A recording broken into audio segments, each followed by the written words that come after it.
Assalamualaikum warahmatullahi wabarakatuh. Perkenalkan, nama saya Rizky Fadila Yusuf. Saya mahasiswa Ilmu Al-Quran dan Tafsir kelas 1E dengan NIM 12512000185. Saya membuat video ini untuk memenuhi tugas mata kuliah kalam yang diampu oleh Dr. Ali Mursyid MAG.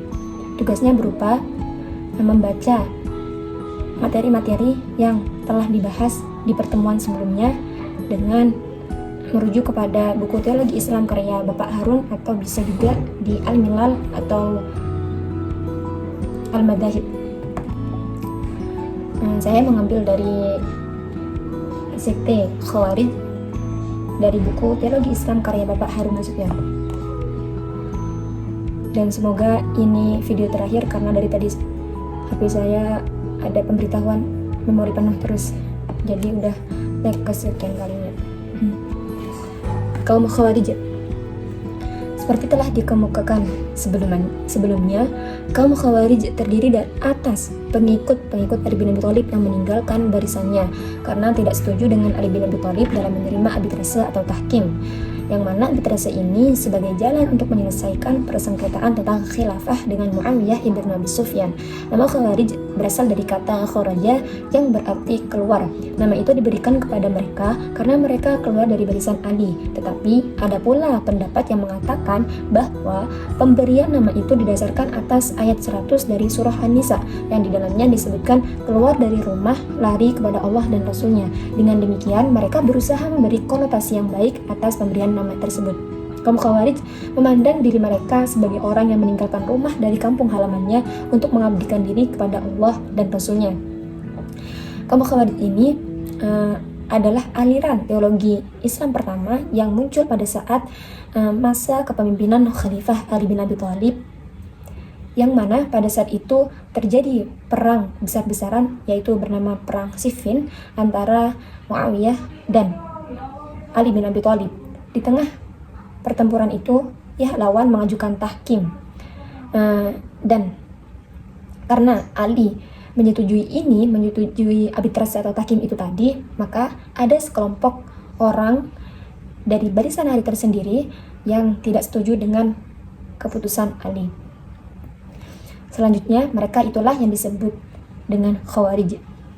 Selanjutnya mereka menyebut dirinya surah, yang berasal dari kata yasri, menjual, sebagaimana disebutkan dalam ayat 207 dari surah Al-Baqarah. Ada manusia yang menjual dirinya untuk memperoleh keridaan Allah. Maksudnya mereka adalah orang yang sedia mengorbankan dirinya untuk Allah semata. Nama lain yang diberikan kepada mereka ialah Haruro, dari kata Haruro, satu desa yang terletak di kota Kufah di Irak. Di tempat inilah mereka yang pada waktu itu berjumlah 12.000 orang berkumpul setelah memisahkan diri dari Ali bin Abi Thalib. Di sini mereka memilih Abdullah ibn Abi Wahab al-Rasidi menjadi imam mereka sebagai ganti dari Ali bin Abi Thalib. Dalam pertempuran dengan kekuatan Ali, mereka mengalami kekalahan besar, tetapi akhirnya seorang Khariji bernama Abdurrahman ibn Muljam dapat membunuh Ali. Jadi setelah mereka mengeluarkan diri dari barisan Ali karena tidak setuju dengan arbitrase, mereka sempat memerangi Ali namun mengalami kekalahan. Tetapi pada akhirnya juga Ali bin Abi Thalib berhasil dibunuh oleh Ibnu Muljam dari kelompok Khawarij. Oke, lanjut. Sungguh pun telah mengalami kekalahan, kaum Khawarij menyusun barisan kembali dan meneruskan perlawanannya terhadap kekuatan Islam resmi, baik di zaman dinasti Bani Umayyah maupun di zaman dinasti Bani Abbasiyah. Jadi, setelah Khalifah terakhir atau Ali bin Abi Thalib meninggal, mereka Khawarij ini tetap melakukan perlawanan ke Bani Umayyah dan Bani Abbas, karena mereka tetap berpegang teguh pada simbolisnya mereka, yaitu la hukma illallah. Pemegang-pemegang kekuasaan yang ada pada waktu itu mereka anggap telah menyeleweng dari Islam, dan oleh karena itu mesti ditentang dan dijatuhkan. Mereka beranggapan orang yang nyeleweng dari la hukma illallah itu wajib diperangi. salah satu embrio munculnya dari Khawarij sendiri karena mereka beranggapan Ali telah kafir. Kafir karena apa? Kafir karena dia sesama muslim telah berperang, yaitu kan Muawiyah muslim, Ali juga muslim. Orang yang sama-sama muslim berperang itu tidak diperbolehkan dalam Islam. Nah, apalagi ketika ada orang yang menentang khalifahnya, kan Muawiyah ini menentang pada Ali kan, karena menentang ya wajib diperangi, tapi kok malah didamaikan sama Ali, diterima ajakan damai dari Muawiyah. Maka itu yang membuat pihak Khawarij ini merasa atau menganggap Ali itu orang yang kafir, karena seharusnya orang yang menentang khalifahnya atau pemimpinnya itu diperangi. Seperti itu. Oleh karena itu mereka menganggap Ali kafir. Dalam lapangan ketatanegaraan, mereka memang mempunyai paham yang berlawanan dengan paham yang ada di waktu itu. Mereka lebih bersifat demokratis karena menurut mereka khalifah atau imam harus dipilih secara bebas oleh seluruh umat Islam. Yang berhak menjadi khalifah bukanlah anggota suku bangsa Quraisy saja, bahkan bukan hanya orang Arab saja, tetapi siapa saja yang sanggup asalkan dia orang Islam. Sekalipun ia hamba sahaya yang berasal dari Afrika, khalifah tetap sah dipilih. Khalifah yang terpilih akan terus memegang jabatannya selama ia bersikap adil dan menjalankan syariat Islam. Tetapi kalau ia menyeleweng dari ajaran-ajaran Islam, ia wajib dijatuhkan atau dibunuh. Sangat ekstrim sekali ya teman-teman. Dalam hubungan ini, khalifah atau pemerintah Abu Bakar dan Umar bin Khattab secara keseluruhan dapat mereka terima bahwa kedua khalifah ini diangkat sebagai khalifah karena bahwa keduanya tidak menyeleweng dari ajaran-ajaran Islam mereka akui. Tetapi Utsman ibnu Affan mereka anggap telah menyeleweng mulai dari tahun ke-7 dari masa khalifahnya. Dari Ali juga mereka pandang menyeleweng sesudah peristiwa arbitrase tersebut di atas. Jadi mereka itu meyakini bahwasanya Abu Bakar dan Umar merupakan orang-orang yang mereka akui masih dalam kategori tidak menyeleweng. Sedangkan Utsman kan memimpin selama 12 tahun. Tetapi dari tahun ke-7 dia memimpin, kaum Khawarij ini menganggap Utsman telah menyeleweng. Dan di kepemimpinan selanjutnya yakni Ali, dia dianggap menyeleweng karena menyetujui arbitrase. Di sini kaum Khawarij memasuki persoalan kufur. Siapa yang disebut kafir dan keluar dari Islam? Siapakah yang disebut mukmin dan dengan demikian tidak keluar dari tetapi tetap dalam Islam? Yang jadi persoalan di kaum Khawarij ini, siapa pelaku dosa besar? Dia tetap mukmin atau kafir? Seperti itu. Siapa yang disebut kafir dan siapa yang disebut mukmin?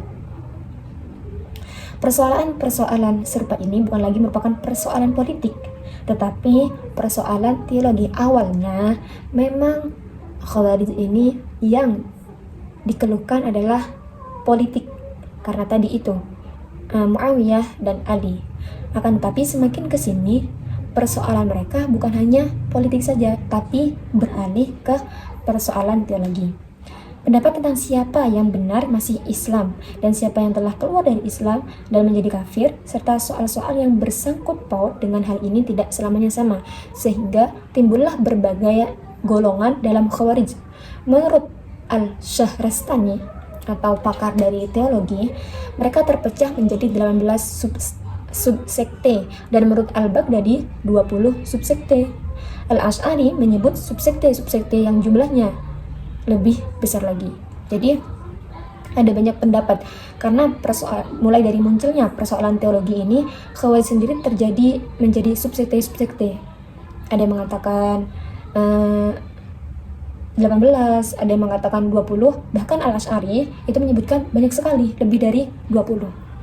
Kaum Khawarij pada umumnya terdiri dari orang-orang Arab Badawi, hidup di padang pasir yang serba tandus. Mereka bersifat sederhana dalam cara hidup dan pemikiran, tetapi mereka ini keras hati serta berani dan bersikap merdeka, tidak bergantung pada orang lain. Perubahan agama tidak membawa perubahan dalam sifat kebadawian mereka. Mereka tetap bersifat bengis, suka kekerasan, dan tak gentar mati. Nah, jadi sifat yang mereka miliki itu tak lain juga diakibatkan dengan geografis tempat mereka tinggal, yakni gurun pasir yang serba tandus, mengakibatkan mereka juga berhati tandus atau keras seperti itu. Sebagai orang Badawi, mereka tetap jauh dari ilmu pengetahuan. Ajaran-ajaran Islam sebagai terdapat dalam Al-Quran dan hadis, mereka artikan merupakan lafadznya dan harus dilaksanakan sepenuhnya. Jadi kesalahan dari Khawarij ini karena terlalu memaknai Al-Quran dengan bilafdi, dengan secara harfiah, tidak dilihat dengan konteksnya, dan juga pokoknya harus dilaksanakan seperti apa yang ada dalam Al-Quran, tidak ditafsiri. Penafsiran mereka sangat dangkal karena mereka juga jauh dari ilmu pengetahuan. Oleh karena itu, iman dan paham mereka merupakan iman dan paham orang yang sederhana dalam pemikiran, lagi sempit akal serta fanatik. Ya, karena orang tidak berpendidikan menyebabkan mereka itu sempit akalnya dan bersifat fanatik. Jika dalam Al-Quran disebutkan potong tangan, mereka juga akan mengamalkan seperti itu, potong tangan seperti itu. Iman yang tebal tetapi sempit lagi ditambah lagi dengan sikap fanatik, ini membuat mereka tidak bisa mentolerir penyimpangan terhadap ajaran Islam. Pemahaman mereka walau hanya penyimpangan dalam bentuk kecil. Jadi meskipun penyimpangannya itu sangat kecil sekali, mereka menganggap orang yang demikian ini kafir, seperti itu. Jadi dia tidak ada toleransi bagi orang yang berbuat salah, seperti itu. Disinilah letak penjelasnya bagaimana mudahnya kaum Khawarij terpecah belah menjadi golongan-golongan kecil, serta dapat pula dimengerti tentang sikap mereka yang terus-menerus mengadakan perlawanan terhadap penguasa-penguasa Islam dan umat Islam yang ada di zaman mereka. Aliran-aliran ini terbagi menjadi berbagai subsekte, yang mana di buku Bapak Harun disebutkan pertama itu ada Al-Muhakimah, golongan Khawarij asli dan terdiri dari pengikut-pengikut Ali, disebut golongan Al-Muhakimah. Jadi ini Al-Muhakimah ini golongan pertama, maksudnya golongan asli dari sebelum subsekte dari Khawarij ini muncul. Yang pertama, nama orang Khawarij asli itu Al-Muhakimah. Bagi mereka, Ali, Muawiyah, kedua pengantara Amr ibn As dan Abu Musa al-Asy'ari, dan semua orang yang menyetujui arbitrase bersalah dan menjadi kafir. Karena apa? Ya tadi itu telah saya sebutkan, karena mereka menganggap orang yang memerangi khalifahnya atau pemimpinnya, ya harusnya tidak diterima damainya, ya harus diperangi. Kok Ali menerima? Oleh karena itu mereka menyebut Ali adalah orang yang bersalah dan kafir. Selanjutnya, hukum kafir ini mereka luaskan, artinya sehingga termasuk ke dalam tiap orang yang berbuat dosa besar, yang awalnya kecil, hanya ruang lingkup kecil, tapi mereka luaskan dari kafir ini. Jadi yang awalnya misal yang cuma membenarkan arbitrase, menjadi semua orang yang berlaku dosa besar itu merupakan orang kafir. Berbuat zina dipandang sebagai salah satu dosa besar, maka dia kafir. Begitu pula membunuh sesama manusia tanpa sebab yang sah adalah dosa besar, dan mereka sebut mereka itu adalah kafir.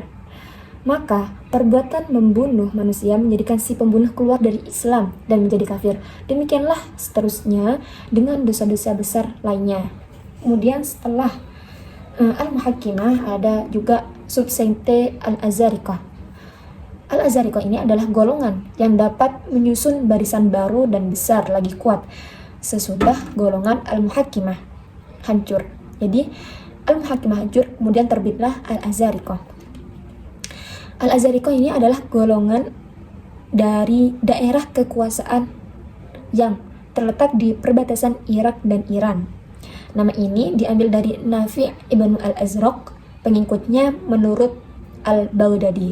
Jadi Al-Azariqah itu ada nama Nafi' ibn al-Azraq. Nah, nama ini Al-Azariqah ini dinisbatkan kepada Nafi' ibn al-Azraq. Dan pada saat itu kaum Al-Azariqah berjumlah lebih dari 20.000 orang. Khalifah pertama yang mereka pilih ialah Nafi sendiri, dan kepadanya mereka beri gelar Amirul Mukminin. Nafi mati dalam pertempuran di Irak pada tahun 686 Masehi. Subsekte ini sikapnya lebih radikal daripada Al-Muhakimah. Mereka tidak lagi memakai term kafir, tetapi term musyrik atau politeis. Dan di dalam Islam, syirik atau politeis merupakan dosa yang lebih besar dan lebih besar daripada kufur. Selanjutnya yang dipandang musyrik ialah semua orang Islam yang tak sepaham dengan mereka. Sangat-sangat ekstrim dan sangat-sangat radikal. Bahkan orang Islam yang sepaham dengan Al-Azariqah tetapi tidak mau berhijrah ke dalam lingkungan mereka, mereka anggap musyrik. Dengan lain perkataan, orang Al-Azariqah sendiri yang tinggal di luar lingkungan mereka dan tidak mau pindah ke daerah kekuasaan mereka dipandang musyrik. Jadi, khusus bagi golongan Al-Azariqah itu harus tinggal di lingkungan yang sama. Apabila dia menyatakan dirinya Al-Azariqah namun tinggal di luar lingkungan Al-Azariqah, dia anggap musyrik. Dan barang siapa yang datang ke daerah mereka dan mengaku pengikut Al-Azariqah tidaklah diterima begitu saja, tetapi harus diuji. Kepadanya diserahkan seorang tawanan. Kalau tawanan ini bunuh, maka ia diterima dengan baik. Tetapi kalau tawanan itu tidak ia bunuh, maka kepalanya sendiri yang mereka penggal. Jadi apabila ada pendatang dari luar lingkungan Al-Azariqah mengaku dirinya adalah pengikut Al-Azariqah, tidak semerta-merta para Al-Azariqah lain itu menerimanya, tapi harus diuji dengan cara diserahkan seorang budak atau tawanan untuk dibunuh. Apabila dia sanggup membunuhnya, dia diterima dengan baik. Namun jika tidak sanggup dibunuh, maka orang tadi yang mengaku sebagai Al-Azariqah, pengikut Al-Azariqah itu yang akan dipenggal kepalanya. Kemudian sikap yang tidak mau menyabut nyawa tawanan itu memberi keyakinan kepada mereka bahwa ia berdusta. Jadi karena dia tadi gak mau membunuh tawanan yang diserahkan sebagai bentuk uji masuk sebelum diterima menjadi Al-Azariqah, golongan Al-Azariqah, dia dianggap berdusta dan sebenarnya bukan penganut paham Al-Azariqah. Lebih lanjut lagi, bukan hanya orang-orang Islam yang demikian pun boleh ditawan dan dijadikan budak atau dibunuh. Lebih lanjut lagi, bukan hanya orang Islam yang tak sepaham dengan mereka, bahkan anak istri orang-orang yang demikian pun boleh ditawan dan dijadikan budak atau dibunuh. Jadi bukan orang muslim saja teman-teman, bukan sesama muslim saja, tapi anak saudara yang tidak sepaham dengan mereka boleh ditawan dan boleh dibunuh. Sangat-sangat ekstrim. Memang dalam anggapan mereka hanya daerah mereka lah yang merupakan Darul Islam, sedangkan daerah Islam yang lainnya adalah Darul Kufr. Jadi cuman tempat mereka aja yang tempat-tempatnya orang Islam yang benar, sedangkan di luar daerah kekuasaan mereka itu dinamakan Darul Kufr, yang mana Darul Kufr itu wajib diperangi. Dan yang mereka pandang musyrik bukan hanya orang-orang dewasa, tetapi juga anak-anak dari orang yang mereka pandang musyrik. Sangat ngeri sekali.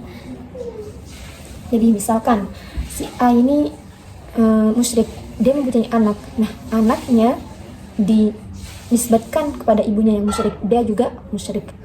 Menurut paham subsekte yang ekstrem ini, hanya mereka lah yang sebenarnya orang Islam. Orang Islam yang di luar lingkungan mereka adalah kaum musyrik yang harus diperangi.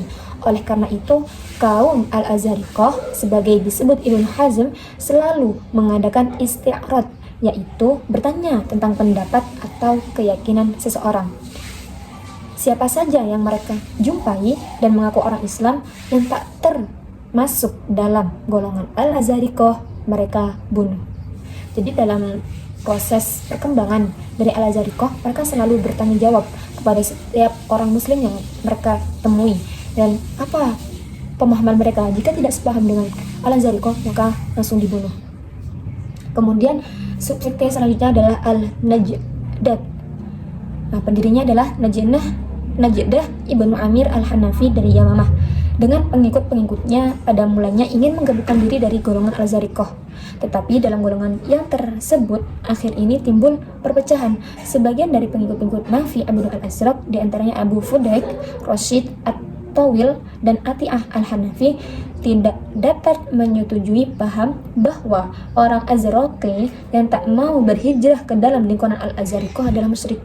Jadi sebenarnya subsekte dari dari Khawarij yang bernama Al-Najdan ini adalah orang yang awal mulanya ingin bergabung kepada kelompok golongan Al-Azariqah, tetapi karena ada pemahaman yang tidak disetujui oleh Al-Najdan, mereka tidak mau berhijrah ke Al-Azariqah.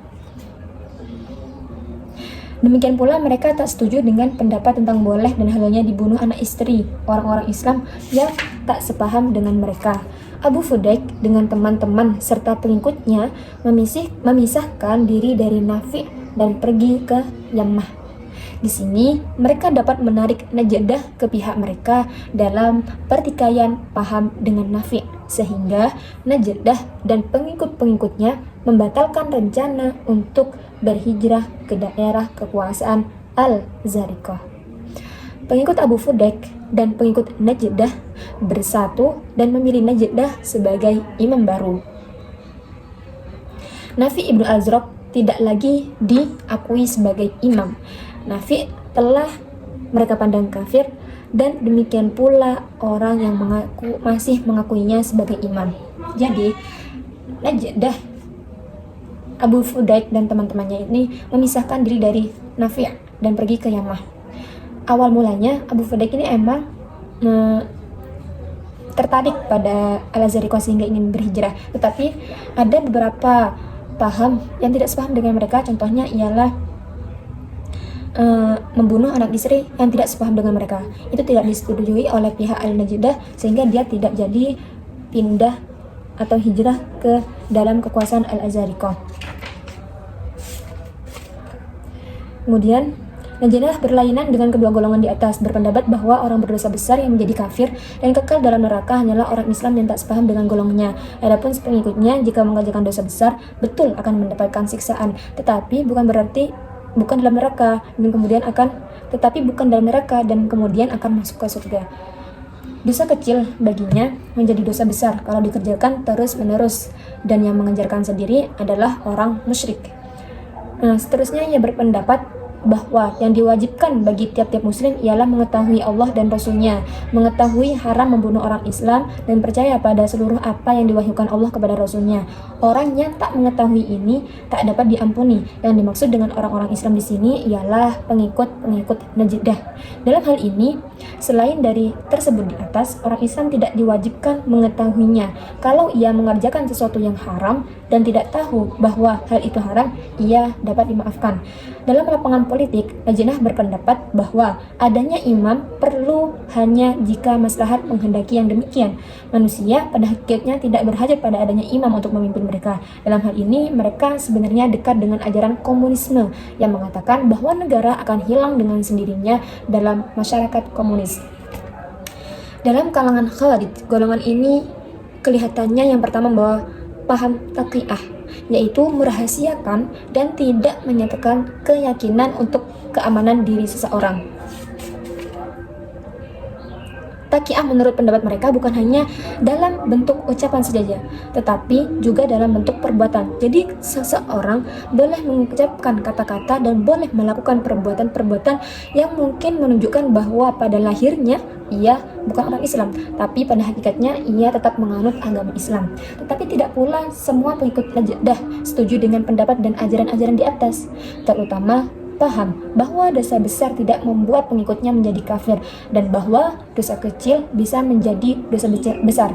Perpecahan di kalangan ini kelihatannya ditimbulkan oleh pembagian ghanimah, barang rampasan perang, yang sikap lunak yang diambil Najdah terhadap khilafah Abdul al-Malik ibn Marwan dari dinasti Bani Umayyah. Dalam satu serangan yang dipimpin oleh Najdah sendiri, mereka memperoleh harta dan tawanan, tetapi sebelum dikeluarkan 1/5 daripadanya sebagai yang diwajibkan dalam syariat, dan sebelum mereka kembali ke pangkalan, harta dan tawanan itu telah dibagi oleh yang turut dalam serangan tersebut di antara mereka sendiri. Selanjutnya, dalam serangan terhadap kota Madinah, mereka dapat menawan seorang anak perempuan yang diminta kembali oleh Abdullah al-Malik. Permintaan ini dikabulkan oleh Najdah, hal mana yang tak dapat disetujui pengikutnya karena Abdullah al-Malik adalah musuh mereka. Dalam perpecahan ini, Abu Fudaik, Rashid al-Tawil, dan Ati'ah al-Hanafi memisahkan diri dari Najdah. Ati'ah mengasingkan diri ke Sajistan di Iran, sedangkan Abu Fudaik dan Ar-Rashid mengadakan perlawanan terhadap Najdah. Akhirnya, Najdah dapat mereka tangkap dan dipenggal lehernya. Kemudian, subsekte Al-Khawarij selanjutnya adalah Al-Ajaridah. Mereka adalah pengikut dari Abdullah Al-Karim Ibnu Al-Ajrad yang menurut Al-Syahrastani merupakan salah satu teman dari Ati'ah Al-Hanafi. Kaum Al-Ajaridah bersifat lebih lunak karena menurut paham mereka, berhijrah bukanlah merupakan kewajiban sebagai diajarkan oleh Nafi' Ibnu Al-Azraq dan Najdah, tetapi hanya merupakan kebajikan. Dengan demikian, kaum Ajaridah boleh tinggal di luar daerah kekuasaan mereka dan tidak dianggap menjadi kafir. Di samping itu, harta yang boleh dijadikan rampasan perang hanyalah harta orang yang telah mati terbunuh. Sedangkan menurut Al-Azariqah, seluruh harta musuh boleh dijadikan rampasan perang. Seterusnya, mereka berpendapat bahwa anak kecil tidak bersalah, tidak musyrik menurut orang tuanya. Selanjutnya, kaum Ajaridah ini merupakan paham Puritanisme. Surat Yusuf dalam Al-Quran membawa cerita cinta, dan Al-Quran sebagai kitab suci, kata mereka, tidak mungkin mengandung cerita cinta. Oleh karena itu, mereka tidak mengakui surat Yusuf sebagai bagian dari Al-Quran. Sebagai golongan Khawarij lain, golongan Al-Ajaridah ini juga terpecah menjadi golongan-golongan kecil. Di antara mereka yaitu golongan Al-Maimunah, penganut paham Al-Qadariyah. Bagi mereka, semua perbuatan manusia, baik dan buruk, timbul dari kemauan dan kekuasaan manusia sendiri. Golongan Al-Hamziyah juga mempunyai paham yang sama, tetapi golongan Al-Su'aibiyah dan Al-Hazimiyah menganut paham sebaliknya. Bagi mereka, Tuhanlah yang menimbulkan perbuatan-perbuatan manusia. Manusia tidak dapat menentang kehendak Allah. Subsekte selanjutnya adalah As-Sufriyah. Pemimpin golongan ini adalah Zaid ibnu al-Asfar. Dalam paham mereka dekat dengan golongan Al-Azariqah, dan oleh karena itu juga merupakan golongan yang ekstrim. Al-Sufriyah sama dengan Al-Azariqah yang ekstrim. Hal-hal yang membuat mereka kurang ekstrim dari yang lain adalah pendapat-pendapat berikut. A. Orang Sufriyah yang tidak berhijrah tidak dipandang kafir. B. Mereka tidak berpendapat bahwa anak-anak kaum musyrik boleh dibunuh. C. Selanjutnya, tidak semua mereka berpendapat bahwa orang yang berbuat dosa besar menjadi musyrik. Ada di antara mereka yang membagi dosa besar dalam dua golongan, yaitu dosa yang ada sanksinya di dunia seperti membunuh dan berzina, dan dosa yang tak ada sanksinya di dunia seperti meninggalkan sembahyang dan puasa. Orang yang berbuat dosa golongan pertama tidak dipandang kafir. Yang menjadi kafir hanyalah orang yang melaksanakan dosa golongan kedua, yakni orang yang tidak sembahyang dan berpuasa. D. Daerah golongan Islam yang tak sepaham dengan mereka bukan Darul Harb, yaitu daerah yang harus diperangi. Yang diperangi adalah ma'askar atau kamp pemerintah, sedang anak-anak dan perempuan tak boleh dijadikan tawanan. Kurf dibagi menjadi dua. Kurf ingkar an-ni'mah, yaitu mengingkari rahmat Tuhan, dan kurf bil inkar al-rububiyah, yaitu mengingkari Tuhan. Dengan demikian, term kafir tidak selamanya harus berarti keluar dari Islam. Di samping pendapat-pendapat di atas, terdapat pendapat-pendapat yang spesifik bagi mereka, yaitu A. Taqiyah hanya boleh dalam bentuk perkataan, tidak dalam bentuk perbuatan. Tetapi sungguh pun demikian. Di poin B, untuk keamanan dirinya, perempuan Islam boleh kawin dengan lelaki kafir di daerah bukan Islam. Subsekte selanjutnya ialah Al-Ibadiyah. Golongan ini merupakan golongan yang paling moderat dari seluruh golongan Khawarij. Namanya diambil dari Abdullah ibnu Ibad yang pada tahun 686 Masehi memisahkan diri dari golongan Al-Azariqah. Paham moderat mereka dapat dilihat dari ajaran-ajaran berikut. A. Orang Islam yang tak sepaham dengan mereka bukanlah mukmin dan bukanlah musyrik, tetapi kafir. Dengan orang Islam yang demikian boleh diadakan hubungan perkawinan dan hubungan warisan. Syahadat mereka dapat diterima, membunuh mereka adalah haram. B. Daerah orang Islam yang tak sepaham dengan mereka kecuali kamp pemerintah merupakan Darut Tauhid, daerah orang-orang yang mengesahkan Tuhan dan tak boleh diperangi. Yang merupakan Darul Kufur, yaitu yang harus diperangi, yakni hanyalah ma'askar pemerintah. C. Orang Islam yang berbuat dosa besar adalah muwahhid, yang mengesahkan Tuhan tetapi bukan mukmin dan bukan pula kafir al-millah, yaitu kafir agama. Dengan kata lain, mengerjakan dosa besar tidak membuat orang keluar dari Islam. D.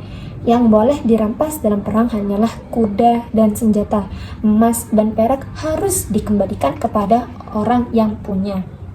Tidaklah mengherankan kalau paham moderat seperti digambarkan di atas membuat Abdullah ibn Ibad tidak mau turut dengan golongan Al-Azariqah dalam melawan pemerintahan dinasti Bani Umayyah. Bahkan, ia mempunyai hubungan yang baik dengan Khalifah Abdul Malik ibn Marwan. Demikian pula halnya dengan Jabir ibn Zaid al-Azli, pemimpin Al-Ibadiyah. Sesudah Ibnu Ibad mempunyai hubungan yang sangat baik dengan Al-Hajjaj. Pada waktu yang tersebut, akhir ini dengan kerasnya memerangi golongan-golongan Khawarij yang berpaham dan bersikap ekstrim. Oleh karena itu, jika golongan Khawarij lainnya telah tinggal dan hanya tinggal dalam sejarah, golongan Al-Ibadiyah ini masih ada sampai sekarang dan terdapat di Al-Zanzibar, Afrika Utara, Oman, dan Arabia Selatan. Adapun golongan-golongan Khawarij ekstrim dan radikal, sungguh pun mereka sebagai golongan yang telah hilang dalam sejarah. Ajaran-ajaran ekstrim mereka, namun ajaran-ajaran ekstrim mereka masih mempunyai pengaruh walaupun tidak banyak dalam masyarakat Islam sekarang. Assalamualaikum warahmatullahi wabarakatuh.